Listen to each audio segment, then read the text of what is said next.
खबर से जुड़ी हुई। और इसी के साथ चलिए अब अगली महत्वपूर्ण खबर का रुख कर लेते हैं, जहां भारत ने दुनिया के सामने एक बार फिर से पाकिस्तान की पोल खोलकर रख दी है। संयुक्त राष्ट्र के मंच से पाकिस्तान के प्रधानमंत्री शहबाज शरीफ ने जिस तरह से भारत के खिलाफ जहर उगला, खोखली और झूठी बातें कही, उसके बाद भारत ने राइट टू रिप्लाई के अधिकार का इस्तेमाल किया और एक के बाद एक पाकिस्तान को बेनकाब कर दिया। जी हां, संयुक्त राष्ट्र में भारत की स्थायी मिशन में प्रथम सचिव पेटल गहलोत ने कहा कि पाकिस्तान दशकों से आतंकवादी शिविर चला रहा है। पाकिस्तान ने एक दशक तक ओसामा बिन लादेन को पनाह दी थी। पाकिस्तान ने ही जम्मू कश्मीर के पहलगाम में निर्दोष पर्यटकों पर नरसंहार किया। हालांकि यह कोई पहली बार नहीं है जब संयुक्त राष्ट्र में पाकिस्तान को मुंह की खानी पड़ी हो। इससे पहले ऐसा कई बार हो चुका है और जब भी कश्मीर का मुद्दा पाकिस्तान ने उठाया है या फिर आतंकवाद का मुद्दा पाकिस्तान ने उठाया है, हर बार भारत ने उसे करारा जवाब दिया है। करेंगे चर्चा अपने संवाददाता से, उससे पहले आपको दिखाते हैं यूएन में भारत की गरज। तो वो आपको दिखाएंगे कि आखिर कैसे गरजता हुआ नजर आया यूएन में भारत, लेकिन उससे पहले आपको दिखाते हैं। Witnessed absurd theatrics in the morning from the Prime Minister of Pakistan, who once again glorified terrorism that is so central to their foreign policy. However, no degree of drama and no level of lies can conceal the facts.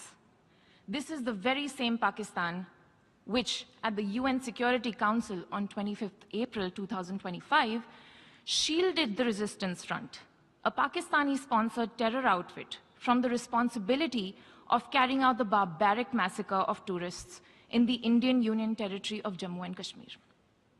Mr. President, a country long steeped in the tradition of deploying and exporting terrorism has no shame in advancing the most ludicrous narratives to that end.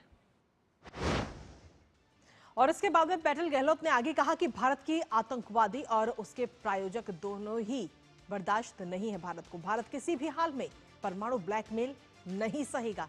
आइए आपको सुनाते हैं। Where terrorism is concerned, we are making it clear that there will be no distinction between the terrorists and their sponsors. Both will be held accountable. Nor will we allow terrorism to be practiced under the cover of a nuclear blackmail. India will never bow to such threats. India's message to the world is clear. There must be zero tolerance for terrorism. तो आतंकवाद और कश्मीर के मुद्दे पर एक बार फिर से भारत ने पाकिस्तान को उसका ये आईना दिखाया है। हमारे साथ हमारे सहयोगी अखिलेश सुमन इस वक्त जुड़ रहे हैं, सीधा उन्हीं का रुख करते हैं। अखिलेश, सीधे तौर पर अगर हम देखें तो ये पहली बार नहीं है जब किसी अंतर्राष्ट्रीय मंच पर पाकिस्तान की बेइज्जती हुई हो, किरकिरी हुई हो। हर बार जब भी कश्मीर का मुद्दा या फिर आतंकवाद का मुद्दा पाकिस्तान उठाता है, हर बार उसे मुंह की खानी पड़ती है। और अभी हाल ही में अगर हम देखें तो विदेश मंत्री एस जयशंकर भी आज संयुक्त राष्ट्र में शामिल होंगे और उनका भी संबोधन होगा और उनके संबोधन में भी खासतौर पर हमें कहीं ना कहीं पाकिस्तान को लेकर कई सारे बयान सुनने को मिल सकते हैं और उससे पहले ही जवाब पाकिस्तान को दिया भी जा चुका है। हाँ, देखिए, निश्चित तौर पे आतंकवाद हमारी सबसे बड़ी समस्या होकर उभरी है पड़ोसियों की वजह से, खास करके एक पड़ोसी की वजह से जो पाकिस्तान है। और आतंकवाद की वजह से भारत और पाकिस्तान के बीच में जो पीपल टू पीपल रिलेशनशिप था, दोनों एक दूसरे का इतिहास शेयर करते थे, दोनों देशों की जनता। पाकिस्तान के आतंकवादी नीतियों की वजह से ये भी तकरीबन खत्म हो गया संबंध। तो अब ऐसे समय में जब संयुक्त राष्ट्र में आप भाषण दे रहे हैं, संयुक्त राष्ट्र दुनिया की एक एपेक्स बॉडी है जो दुनिया की समस्याओं पे विचार करती है, और वहां आप अपने पड़ोसी देश भारत पे आरोप लगा रहे हैं, शहबाज शरीफ जो पाकिस्तान के प्रधानमंत्री है। तो निश्चित तौर पे भारत को संयुक्त राष्ट्र की परंपराओं के तहत एक करारा जवाब देना जरूरी था। राइट टू रिप्लाई होता है, उस राइट टू रिप्लाई के तहत वो जवाब दिया।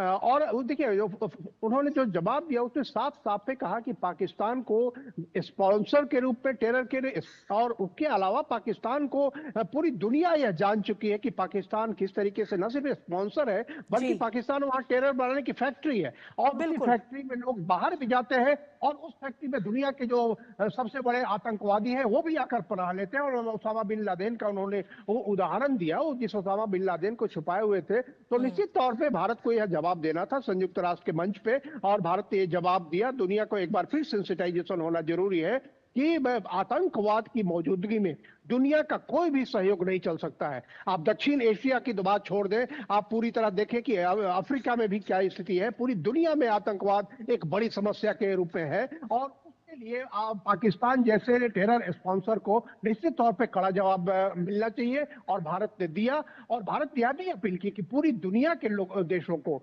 पाकिस्तान और ऐसे किसी भी टेरर स्पॉन्सर को भी नहीं छोड़ना चाहिए, उनको भी उसी तरह से ट्रीट करना चाहिए जैसे इंडिविजुअल टेररिस्ट ऑर्गेनाइजेशन को करते हैं। और पाकिस्तान एक ऐसा स्टेट है, ऐसा देश है जो कि वहां की फौज जो है टेररिज्म को ट्रेनिंग देती है, टेररिस्ट को ट्रेनिंग देती है और फंड से टेररिज्म के नेटवर्क को स्थापित करती है। वो जो पूरा सैनिक वहां की सत्ता है, वही सैनिक सत्ता पाकिस्तान के टेररिज्म को बढ़ाती है। और एक सिविल ऑर्गेनाइजेशन उन्होंने बना के रखा है, सिविल सत्ता जो कि मुखौटा है, जो पाकिस्तान के पूरे आतंकवादी और सैनिक गठजोड़ का जो पूरा एक तंत्र है, उस तंत्र का मुखौटा बनकर शहबाज शरीफ कर रहे थे। और निश्चित तौर पर जैसा कि फर्स्ट सेक्रेटरी पटेल ने कहा कि ड्रामेबाजी वो कर रहे थे, उछल कर बोल रहे थे इस तरह से जैसे वो कोई नाटक के मंच पे हो। तो निश्चित तौर पर इस बात को कंडेम करके और इस बात का पर्दाफाश करके भारत ने कह सकते हैं कि टेररिज्म के खिलाफ दुनिया को सेंसिटाइज करने का एक बहुत ही महत्वपूर्ण काम किया। जी जी, इसके साथ ही अखिलेश, अगर हम देखें तो सीधे तौर पर पाकिस्तान की ये कोई पहली बार नहीं है जब इस तरीके की बेइज्जती हुई है। उसके बावजूद भी पाकिस्तान बार बार अपनी बेइज्जती कराने के लिए क्यों इस तरीके की हरकत करता है? देखिए, निश्चित तौर पे पाकिस्तान में जो है टेररिज्म एक बिजनेस है। टेररिज्म बिजनेस वहां के टेररिस्ट जो है अपनी जनता से पैसे वसूलते हैं एक दान पात्र लेकर इस्लाम के नाम पे। दूसरी, वहां की जो सैनिक सत्ता है वो अपने सरकार को जो भी अनुदान बाहर से सहायता मिलती है उससे पैसा लेती है सैनिक सत्ता, और सैनिक सत्ता फिर टेररिस्ट को करती है। और उसके अलावा जो सिविलियन गवर्नमेंट है, सिविलियन गवर्नमेंट अपने इसी स्ट्रेटजी का फायदा उठाकर दुनिया के कई विकसित देशों से चंदा लेती है। जैसे बड़े बड़े देश दुनिया के पाकिस्तान को स्पॉन्सर करते रहे कई बार शांतिपूर्ण कामों के लिए, यह जानते हुए कि पाकिस्तान उसका उपयोग आतंकवाद के रूप में करेगा। और इसी टेक्निकल यूज की वजह से पाकिस्तान उसके बावजूद भी उसको सपोर्ट पाकिस्तान को कई ऐसे देश हैं जो करते हुए नजर आते हैं, लेकिन उसके बावजूद भी अंतर्राष्ट्रीय स्तर पर उसकी थू-थू ही होती है। बहुत बहुत शुक्रिया अखिलेश, तमाम जानकारी और अपडेट्स हमारे साथ साझा करने के लिए। इस महत्वपूर्ण